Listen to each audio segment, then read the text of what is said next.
फाल्गुन मास कृष्ण पक्ष की विजया एकादशी का महात्म्य। युधिष्ठिर ने पूछा, वासुदेव, फाल्गुन के कृष्ण पक्ष में किस नाम की एकादशी होती है, कृपा करके बताइए। भगवान श्री कृष्ण बोले, युधिष्ठिर, एक बार नारद जी ने कमल के आसन पर विराजमान होने वाले ब्रह्मा जी से प्रश्न किया, सूर्यश्रेष्ठ, फाल्गुन के कृष्ण पक्ष में जो विजया नाम की एकादशी होती है, कृपा करके उसके पुण्य का वर्णन कीजिए। ब्रह्मा जी ने कहा, नारद सुनो, मैं एक उत्तम व्रत सुनाता हूँ जो पापों का अपहरण करने वाली है।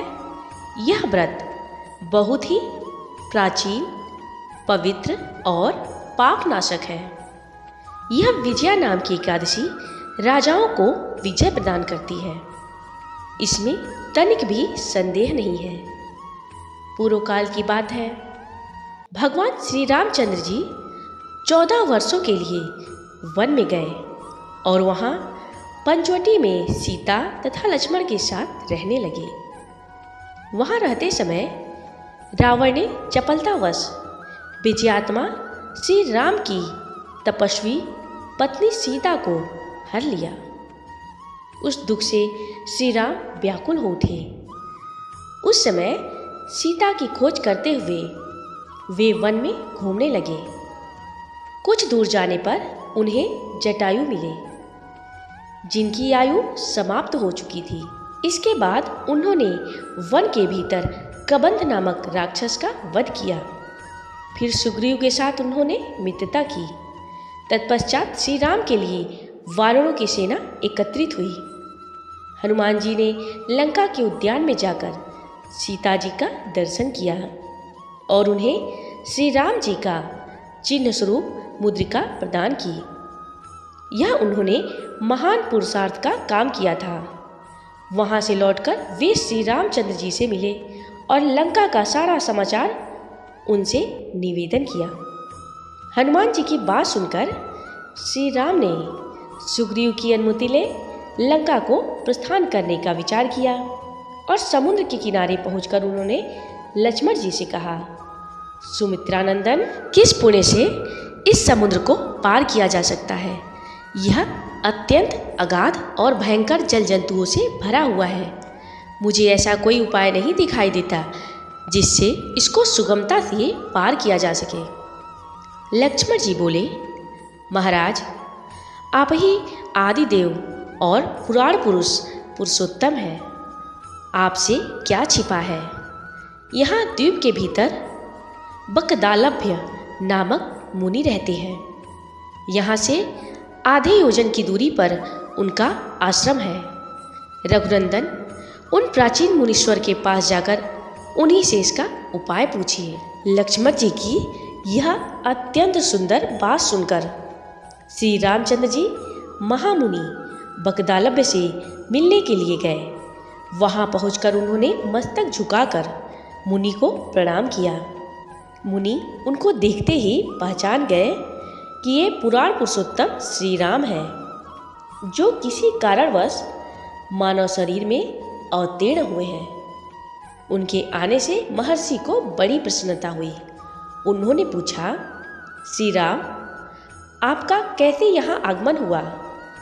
श्री राम जी बोले, ब्राह्मण, आपकी कृपा से राक्षसों सहित लंका को जीतने के लिए सेना के साथ समुद्र के किनारे आया हूँ। मुने, अब जिस प्रकार समुद्र पार किया जा सके वह उपाय बताइए, मुझ पर कृपा कीजिए। बकदालभ्य मुनि ने कहा, श्री राम, फाल्गुन के कृष्ण पक्ष में जो विजया नाम की एकादशी होती है, उसका व्रत करने से आपकी विजय होगी। निश्चय ही आप अपनी वानर सेना के साथ समुद्र को पार कर लेंगे। राजन, अब इस व्रत की फलदायक विधि सुनिए। दशमी का दिन आने पर एक कलश स्थापित करें। वह सोने, चांदी, तांबे अथवा मिट्टी का भी हो सकता है। उस कलश को जल से भरकर उसमें पल्लव डाल दें। उसके ऊपर भगवान नारायण के सुवर्णमय विग्रह की स्थापना करें। फिर एकादशी के दिन प्रातःकाल स्नान करें। कलश को पुनः स्थिरतापूर्वक स्थापित करें। माला, चंदन, सुपारी तथा नारियल आदि के द्वारा विशेष रूप से उसका पूजन करें। कलश के ऊपर सप्त धान्य जौ रखें। गंध, धूप, दीप और भांति भांति के नैवेद्य से पूजन करें।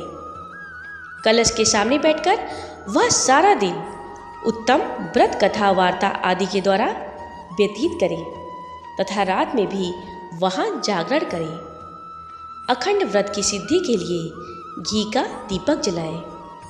फिर द्वादशी के दिन सूर्योदय होने पर उस कलश को किसी जलाशय के समीप, नदी, झरने या पोखरे के तट पर ले जाकर स्थापित करें और उसकी विधिवत पूजा करके देव प्रतिमा सहित उस कलश को वेदवेत्ता ब्राह्मण के लिए दान कर दे। महाराज, कलश के साथ ही और भी बड़े बड़े दान देने चाहिए। श्री राम, आप अपने युद्धपतियों के साथ इसी विधि से प्रयत्नपूर्वक विजया का व्रत कीजिए। इससे आपकी विजय होगी। यह सुनकर श्री रामचंद्र जी ने मुनि के कथनानुसार उस समय विजया एकादशी का व्रत किया। उस व्रत के करने से श्री रामचंद्र जी विजयी हुए। उन्होंने संग्राम में रावण को मारा, लंका पर विजय पाई और सीता जी को प्राप्त किया। जो मनुष्य इस व्रत को करते हैं उन्हें इस लोक में विजय प्राप्त होती है और उसका परलोक भी अच्छा बना रहता है। भगवान श्री कृष्ण जी कहते हैं, युधिष्ठिर, इस कारण विजया का व्रत करना चाहिए। इस प्रसंग को सुनने से वाजपेय यज्ञ का फल मिलता है। जय श्री कृष्ण, जय श्री कृष्ण। यदि आपको मेरी कथा पसंद आती हो तो मेरे चैनल को लाइक, सब्सक्राइब और कमेंट करना न भूलें। भगवान आप भी अपनी कृपा बनाए रखें। जय श्री राम।